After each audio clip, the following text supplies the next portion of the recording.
ദൈവത്തിരുനാമം വാഴ്ത്തപ്പെടുമാറാകട്ടെ. അനുഗ്രഹീതമായ നല്ല ദിനത്തിന് രക്ഷകന് സ്തുതിയും സ്തോത്രവും അർപ്പിക്കുന്നു. നിങ്ങളെ ഏവരെയും സ്നേഹാദരങ്ങളോടെ വന്ദനം ചെയ്യുന്നു. യൂദായുടെ ലേഖന പഠന പരമ്പരയിൽ നമ്മൾ ഇന്ന് 17-ാം വാക്യത്തിലേക്ക് വരികയാണ്. 17 തുടങ്ങി 23 വരെ ഒരു ഖണ്ഡികയായി അവിടെ മാറ്റിയിരിക്കുകയാണ്. കഴിഞ്ഞ കുറച്ച് ദിവസങ്ങളായിട്ട് നമ്മൾ അസൂയയും കുശുമ്പും പിറുപിറുപ്പും ആവലാതിയും വമ്പും മുഖസ്തുതിയും കയ്യിനും ആകെ കുഴപ്പം പിടിച്ച റൂട്ടായിരുന്നു. എന്നാൽ ആ പാരഗ്രാഫ് വിട്ടിട്ട് യൂദാസ്ലീഹ സ്പിരിച്വൽ ലെവലിൻ്റെ ഒരു കുറച്ചും കൂടെ ഗ്രോയിങ് സ്റ്റേജിലേക്ക് വരികയാണ്. കഴിഞ്ഞ ദിവസങ്ങളിലൊക്കെ നിങ്ങൾ ചിന്തിച്ചാണോ, അയ്യോ ഇത് തീരുന്നില്ലല്ലോ. അതെ, നമ്മുടെ ജീവിതത്തിൽ കറക്ഷനെക്കാട്ടിലും നമ്മുടെ ജീവിതത്തിൽ വളർച്ചകളാണ് ആവശ്യമായിരിക്കുന്നത്. നമുക്ക് ആ രീതിയിൽ മുമ്പോട്ട് പോകുന്നതാണ് ക്രിസ്തീയ ജീവിതത്തിനും ഏറ്റവും അനുഗ്രഹം. നമുക്ക് ഇന്ന് 17 തുടങ്ങിയുള്ള വാക്യങ്ങളിലേക്ക് നമ്മുടെ ശ്രദ്ധ കൊണ്ടുവരാം. 17, 18 വാക്യങ്ങൾ നമ്മൾ ഒരുമിച്ച് വായിക്കുകയാണ്. 17, 18 വാക്യങ്ങൾ.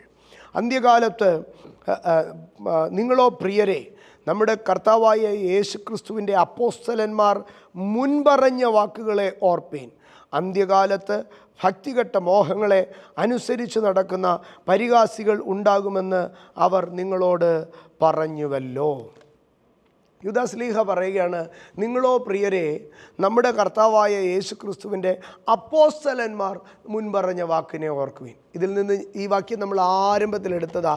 യൂദ അപ്പോസ്തലനല്ല എന്ന് നമുക്ക് മനസ്സിലാക്കുവാൻ കഴിയുന്നൊരു വാക്യമാണിത്. യൂദ അപ്പോസ്തലനല്ല, പിന്നെ അപ്പോസ്തലന്മാരിൽ ആ 12 അപ്പോസ്തലന്മാരിൽ ഉൾപ്പെടാത്ത ആളാണ് ഈ യൂദ എന്നുള്ളതിൻ്റെ തെളിവാണ് നമ്മളിവിടെ കണ്ടത്. ഇവിടെ ഇദ്ദേഹം പറയുകയാണ്, നമ്മുടെ കർത്താവായ യേശുക്രിസ്തുവിൻ്റെ അപ്പോസ്തലന്മാർ മുൻപറഞ്ഞ വാക്കുകളെ ഓർപ്പീൻ. ഇതെന്താ മുൻപറഞ്ഞ വാക്ക്? മുൻപറഞ്ഞ വാക്ക് എന്ന് പറഞ്ഞാൽ പ്രബോധന വാക്കുകളല്ല, അറിവിൻ്റെ വാക്കുകളല്ല, പ്രൊഫറ്റിക്കൽ വേർഡ്സ് ഓഫ് പ്രഡിക്ഷൻ. മുൻപറഞ്ഞ വാക്കുകൾ, വേർഡ്സ് ഓഫ് പ്രഡിക്ഷൻ, ഭാവി കാലത്തെ സംബന്ധിച്ച് പറഞ്ഞ പ്രവചന വാക്കുകളെ ഓർക്കുവീൻ എന്നാണ് പറയുന്നത്. ഇത് ഏതായിരിക്കും ഈ ഭാഗം? പത്രോസിൻ്റെ 2-ാം ലേഖനം 3-ാം അധ്യായത്തിലേക്ക് കടന്നു വരുമ്പോൾ പത്രോസ് അപ്പോസ്തലൻ ഈ ഭാഗം സൂചിപ്പിക്കുന്നുണ്ട്. അപ്പോൾ യൂദാസ്ലീഹ ഇവിടെ പറയുന്നത് 2 ഭാഗങ്ങളെ ഉദ്ദേശിച്ചായിരിക്കണം. ഒന്ന്, പത്രോസിൻ്റെ 2-ാം ലേഖനം 3-ാം അധ്യായം. 2, തിമത്യോസിൻ്റെ 1-ാം ലേഖനം. തിമത്യോസിൻ്റെ ലേഖനത്തിലേക്ക് കടന്നു വരുമ്പോൾ തിമത്യോസിൻ്റെ 2-ാം ലേഖനം 3-ാം അധ്യായം 1 തുടങ്ങി 9 വരെയുള്ള വാക്യങ്ങൾ. 2 പത്രോസ് 3-ാം അധ്യായവും 2 തിമത്യോസ് 3-ാം അധ്യായത്തിൻ്റെ 1 തുടങ്ങി 9 വരെയുള്ള വാക്യങ്ങളുമാണ് ഇവിടെ യൂദാസ്ലീഹ പരാമർശിക്കുന്ന ഭാഗങ്ങൾ. 2 തിമത്യോസ് 3-ാം അധ്യായം 1 തുടങ്ങി 9 വരെയുള്ള വാക്യങ്ങൾ വായിക്കുമ്പോൾ, ഞാൻ അതിനെ വിശദീകരിക്കുന്നില്ല, അതിലേക്ക് കടക്കുന്നില്ല. ഇത് യൂദായുടെ പഠനമാണ്, തിമത്യോസിൻ്റെ അല്ല. അതുകൊണ്ട് ഞാൻ അതിലേക്ക് കയറുന്നില്ല. നിങ്ങൾ വായിച്ചാൽ അന്ത്യകാല ലക്ഷണങ്ങളായി മനുഷ്യനിലുണ്ടാകുന്ന 20 സ്വഭാവ വൈരുദ്ധ്യങ്ങളെ 2 തിമത്യോസ് 3-ന്റെ 1 തുടങ്ങി 9 വരെയുള്ള വാക്യങ്ങളിൽ 20-ലധികമായ സ്വഭാവ വൈകല്യങ്ങളെ നമുക്ക് കാണുവാൻ കഴിയും, അന്ത്യകാല ലക്ഷണങ്ങൾ. എന്നാൽ പത്രോസിൻ്റെ 2-ാം ലേഖനം 3-ാം അധ്യായത്തിലേക്ക് വരുമ്പോൾ അതിൻ്റെ 3-ാം വാക്യത്തിൽ പറയുന്നുണ്ട്, സ്വന്തം മോഹങ്ങളെ അനുസരിച്ച് നടക്കുന്ന പരിഹാസികൾ പരിഹാസത്തോടെ അന്ത്യകാലത്ത് വരും എന്ന് പത്രോസ് പറയുകയാണ്. അപ്പോൾ ഈ 2 വചനഭാഗങ്ങളെ ഉദ്ധരിച്ചുകൊണ്ടാണ് യൂദാസ്ലീഹ ഇവിടെ ഇത് പറയുന്നതെന്ന് നമുക്ക് കാണുവാൻ കഴിയും. എന്നാൽ ഇവിടെ യൂദാസ്ലീഹ പറയുകയാണ്, അപ്പോസ്തലന്മാർ പ്രവചിച്ച വാക്കുകളെ ഓർത്തുകൊള്ളുവിൻ. അപ്പോൾ ചോദിക്കാം, അവരെന്താ പ്രവചിച്ചേ? അപ്പോസ്തലന്മാർ പ്രവചിച്ചതിനെ ഓർത്തുകൊള്ളുവിൻ. അവരെന്തെല്ലാം കാര്യം പ്രവചിച്ചു, എങ്ങനെയാണ് മനസ്സിലാവുന്നത്? അതാണ് 18-ാം വാക്യത്തിൽ പറയുന്നത്. അന്ത്യകാലത്ത് ഭക്തികെട്ട മോഹങ്ങളെ അനുസരിച്ച് നടക്കുന്ന പരിഹാസികൾ ഉണ്ടാകുമെന്ന് അവർ നിങ്ങളോട് പറഞ്ഞല്ലോ. ഞാൻ ഒന്നാമതായി പറയട്ടെ സഹോദരങ്ങളെ, അപ്പോസ്തലന്മാർ അന്ത്യകാലത്തെക്കുറിച്ച് സംസാരിക്കുന്നവരാണ്. അപ്പോസ്തലന്മാർ അന്ത്യകാലത്തെക്കുറിച്ച് സംസാരിക്കുന്നവരാണ്, നിത്യതയെക്കുറിച്ച് സംസാരിക്കുന്നവരാണ്, വരുവാനുള്ളതിനെക്കുറിച്ച് സംസാരിക്കുന്നവരാണ്. പണ്ട് ഞങ്ങളുടെ സഭയിലൊരു പാസ്റ്റർ ഉണ്ടായിരുന്നു കേട്ടോ. പണ്ട് ഞങ്ങളുടെ സഭയിലൊരു വഴക്കുണ്ടായിരുന്നു കേട്ടോ. പണ്ടത്തെ കഥ പറയുന്നവരല്ല അപ്പോസ്തലന്മാർ, ഭാവിയെക്കുറിച്ച് പറയുന്നവരാണ്. പഴങ്കഥ പറയുന്നവരല്ല അപ്പോസ്തലന്മാർ, ഭാവിയെക്കുറിച്ച് സംസാരിക്കുന്നവരാണ്. ഇനിയും എന്താണ് ഇവർ പറഞ്ഞത്? ഇവർ പറഞ്ഞത് അതിൻ്റെ 19-ാം വാക്യത്തിൽ പറയുകയാണ്, അവർ ഭിന്നതയുണ്ടാക്കുന്നവർ, പ്രാകൃതന്മാർ, ആത്മാവ് ഇല്ലാത്തവർ.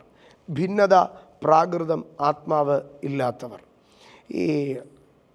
അതിലെ ഒന്നാമത്തെ ഭാഗം ഞാനൊന്ന് നോട്ട് ചെയ്തിട്ട് മുമ്പോട്ട് പോകാം. ഭിന്നത ഉണ്ടാക്കുന്നവർ. പക്ഷെ 12-ാം വാക്യത്തിൽ എന്താ പറഞ്ഞതെന്നറിയാമോ? സ്നേഹസദ്യയിൽ മറഞ്ഞു കിടക്കും. ഞാൻ എൻ്റെ ദൈവമക്കളോട് പറയട്ടെ, ഭിന്നത ഉണ്ടാക്കുന്നവരെ കൂടെ കൂട്ടരുത്. 2, പ്രാകൃതന്മാരെ കൂടെ കൂട്ടരുത്. 3, പരിശുദ്ധാത്മാവിൻ്റെ ആത്മാവില്ലാത്തവരെ കൂടെ കൂട്ടരുത്. നിങ്ങൾക്കൊരു ബന്ധം കിട്ടിയാൽ നിങ്ങൾ ആദ്യം ചോദിക്കണം, അഭിഷേകം പ്രാപിച്ചയാണോ? അഭിഷേകം പ്രാപിച്ചയാണോ? അഭിഷേകം പ്രാപിച്ചതല്ല എന്ന് കണ്ടാൽ ഒരിച്ചിരി ഗ്യാപ്പിട്ട് നിന്നേക്കണം, പണി പാഴ്സൽ വരും. ഭിന്നതയുണ്ടാക്കുന്നവർ, പ്രാകൃതന്മാർ, ആത്മാവില്ലാത്തവർ. അഭിഷേകം പ്രാപിക്കാത്തവരുമായി ദൈവജനത്തിന് ബന്ധങ്ങൾ ഉണ്ടാകരുത്. അതായത് ആഴമേറിയ ബന്ധങ്ങൾ. സഹകരിക്കരുതെന്നോ അങ്ങനെയെങ്കിൽ നമ്മൾ ലോകം വിട്ടു പോകുമല്ലോ. ലോകത്തിൽ എത്ര പേരെ അഭിഷേകം പ്രാപിച്ചവർ. ആകയാൽ പ്രത്യേകാൽ ദൈവസഭയിൽ നാളുകളായി നിൽക്കുന്നു, അഭിഷേകം പ്രാപിച്ചിട്ടില്ലെങ്കിൽ തക്കതായ എന്തോ കാരണം അതിനകത്തുണ്ട്. അന്യഭാഷയോ ഭാഷണമോ ആത്മനിറവോ ഇല്ല എങ്കിൽ തക്കതായ എന്തോ കാരണമുണ്ട്. അവർ അന്ത്യകാലത്ത് എഴുന്നേൽക്കുന്ന പരിഹാസികളായിരിക്കുമെന്നാണ് കർത്താവ് പറയുന്നത്. Be aware. ആകയാൽ അപ്പോസ്തലന്മാർ മുൻപറഞ്ഞ വാക്കുകളെ ഓർക്കണം. അപ്പോസ്തലന്മാരുടെ പ്രവാചക വാക്യങ്ങളെ ഓർക്കണം. അത് 2 തിമോഥെയോസ് 3:1 തുടങ്ങി 9 വരെയുള്ള വാക്യങ്ങളും 2 പത്രോസ് 3:3 അവിടെ പ്രതിപാദിക്കുന്നത്. ആ പ്രതിപാദനത്തിൽ 3 പ്രധാന ഗ്രൂപ്പിനെ പറയുകയാണ്: ഭിന്നതയുണ്ടാക്കുന്നവർ, പ്രാകൃതന്മാർ, ആത്മാവില്ലാത്തവർ. ഇതിത്രയും പറഞ്ഞ് യൂദാസ്ലീഹ ഇവിടെ അവസാനിപ്പിക്കുകയാണ്. അടുത്ത 20 തുടങ്ങി 23 വരെയുള്ള വാക്യങ്ങൾ ഒരുമിച്ച് പഠിക്കുവാനുള്ള ഭാഗങ്ങളാണ്. അത് നാളെ ദിനത്തിൽ നമുക്ക് ശ്രദ്ധിക്കാം.